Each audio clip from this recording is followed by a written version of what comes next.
Se facciamo per fare un reclamo. Se facciamo per fare un reclamo, cerca sempre di essere gentile e disponibile, cercando di capire se non vogliono di mostra comprensione al problema che presentano, assicura l'interessamento per una pronta soluzione.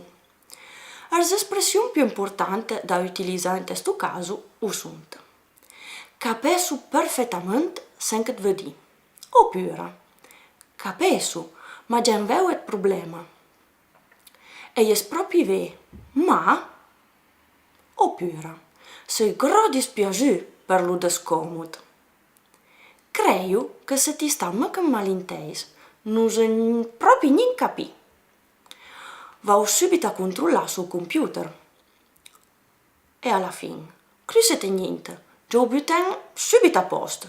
Oppure, crusete niente e già tutto a posto. Dopo aver ascoltato senza devono dire e valutato la fondatezza della rimostranza, eventa donare una risposta più precisa, eventualmente per scritto. Se da torto, eventa donare una spiegazione per sen che gli è capitato, proponendo una soluzione valida. Eventa sempre trovare espressioni educate per manifestare la propria ragione o scusarsi. Facciamo qualche esempio. Sei gro dispiaciuto. Purtroppo è in ritardo dovuto a... E beh, tu sai che è. Spero che il nostro ritardo non è niente ingrodano. Oppure, mi prometto che non è tutto a posto. Ti assicuro che la roba è arrivata al massimo per la fine della settimana.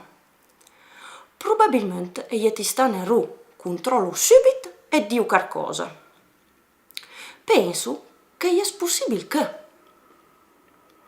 Creo niente che. Oppure, sei gro dispiaciuto, ma per se ne chi non c'è nessuna responsabilità. Per l'altra, aveva invece, e sta là a buon fine.